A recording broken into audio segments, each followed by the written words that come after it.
Researchers की एक team को इजिप्ट के रेगिस्तान से मिट्टी के अंदर से प्राचीन बोट के लकड़ी के चंद पीसेस मिले, लेकिन सवाल ये था कि रेगिस्तान के बीचों बीच इस अकेली बोट का भला क्या काम था और इनको रेगिस्तान में रखा क्यों गया था। कायरो से 550 किलोमीटर दूर एंशिएंट इजिप्ट का एक शहर जिसको अबाइडोस के नाम से पहचाना जाता है, साल 1988 में जब इस जगह पर तूफानी आंधी की वजह से रेत के अंदर से एक अजीबोगरीब चीज उभर कर बाहर आई। ये लकड़ी से बना कोई स्ट्रक्चर था जिसकी हालत बहुत खराब हो चुकी थी। इसकी हकीकत जानने के लिए यहाँ आर्कियोलॉजिकल टीम ने साल 2000 में खुदाई का काम शुरू की। ये खुदाई बहुत ही देखभाल करके की जानी थी, क्योंकि एक छोटी सी भी गलती इस स्ट्रक्चर को नुकसान पहुंचा सकती थी। जो चीज रेत के अंदर से निकल कर आई वो कोई मामूली स्ट्रक्चर नहीं बल्कि एक 70 फीट लंबी बोट थी। रेगिस्तान के बीचों बीच इस अकेली बोट का भला क्या काम था?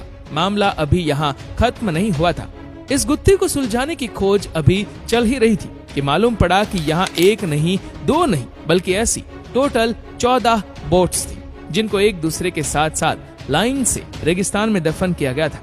आर्कियोलॉजिस्ट कुछ लकड़ी के सैंपल की मदद से ये मालूम करने में कामयाब हुए कि ये बोट्स 5000 साल पुरानी है, यानी कि गीजा पिरामिड से भी 500 साल पुरानी।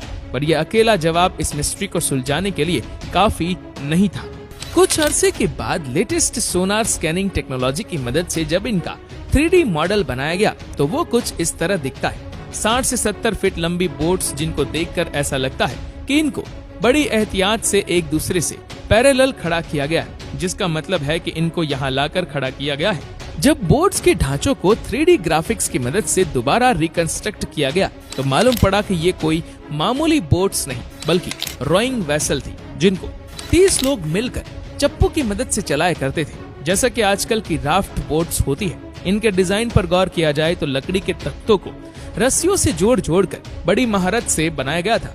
आर्कियोलॉजिस्ट का कहना है कि ये उस दौर में बनने वाली बोट से काफी अलग और एडवांस दिखती है। इसमें लकड़ी के तख्तों को अंदर से एक खास एंगल में काट कर लगाया गया है और ऐसा लगता है कि इनको सिर्फ खूबसूरती देने के लिए ऐसे बनाया गया था। पर सवाल है कि इनको रेगिस्तान में रखा क्यों गया था। अबाइडोस बोट्स की मिस्ट्री को सुलझाने के लिए इजिप्टोलॉजिस्ट ने आसपास के एरिया की छानबीन शुरू कर दी। जिस जगह पर ये बेड़ा दफन हुआ है इसके पास ही एक बहुत बड़ा मिट्टी की ईंटों का स्ट्रक्चर मौजूद है। एक्सपर्ट्स का मानना है कि ये इतना बड़ा स्ट्रक्चर एंशिएंट इजिप्शियंस की इबादत का लगता है, जहां वो अपने खुदा यानी अपने फेरो को पूछते थे। यहाँ अक्सर इवेंट्स भी हुआ करते थे, क्योंकि यहाँ से ऐसे मिट्टी के बर्तन भी मिले जिसमें कभी खाना और शराब डाली जाती थी। इन बर्तनों की कार्बन डेटिंग भी यही इशारा दे रही थी कि इनको उसी दौर में बनाया गया था जिस दौर में इन 14 बोट्स को बनाया गया था।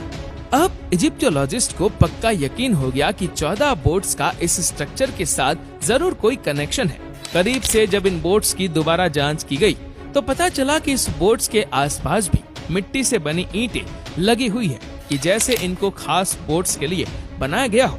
ये दीवार सिर्फ बोट्स की साइडों पर ही नहीं बल्कि उनके नीचे भी ऐसे ही ईंटें लगी हुई थी।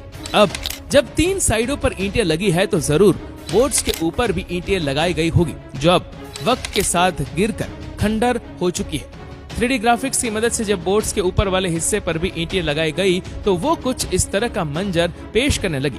ये कुछ और नहीं बल्कि बोट्स के यानी कश्तियों के ताबूत थे। जी हाँ, ममीज की तरह इन बोट्स को भी 5000 साल पहले बड़ी शान और शौकत के साथ इन ताबूतों में डाला गया था। इनके ऊपर खूबसूरती के लिए व्हाइट लाइमस्टोन का प्लास्टर किया गया था। जब सूरज की रोशनी इन पर पड़ती थी तो ये रेगिस्तान में दूर से ही चमकती दिखाई देती थी। आर्कियोलॉजिस्ट कई सालों के बाद अबाइडोस बोट्स की मिस्ट्री को काफी हद तक सुलझा चुके थे। अब सिर्फ आखिरी सवाल के जवाब की तलाश थी कि बोट्स को ताबूत में डाला ही क्यों गया था। यहाँ से सिर्फ 1.5 किलोमीटर दूर रेगिस्तान में एक इजिप्शियन किंग की टुम्ब मौजूद है, यानी जहाँ उनको मरने के बाद रखा जाता है। हैरत की बात यह है कि ये टुम्ब भी उसी दौर में बनाया गया था जिस दौर में बोट्स और इबादत गाह के अंदर मौजूद बर्तन बनाए गए थे। इस टुम्ब में न सिर्फ फेरो की मम्मी को रखा गया था बल्कि इसके साथ जो ये छोटे छोटे बॉक्सेस आप देख रहे हैं इनमें फेरो के करीबी साथियों को दफन किया गया था, वो भी सेम उसी दिन जिस दिन किंग की मौत हुई थी। जी हाँ, किंग के ऑनर में उसके जितने भी करीबी साथी थे, उन्होंने भी अपनी जान देकर अपने फेरो, अपने खुदा के साथ ही इस दुनिया से जाने का फैसला किया था। उनका ये यकीन था कि मरने के बाद वाले सफर को आसान बनाने के लिए किंग के साथ उसकी सारी दौलत, उसका सारा सामान और उसके नौकरों को भी उसके साथ ही दफन किया जाए। बोट्स को भी उसी किंग की आफ्टर लाइफ को आसान बनाने के लिए इतनी शानो शौकत के साथ ताबूतों के अंदर रखा गया था। ये एक ऐसी रस्म है जिसको इजिप्शियन फेरोज की टुम्ब में भी नोटिस किया जा चुका है।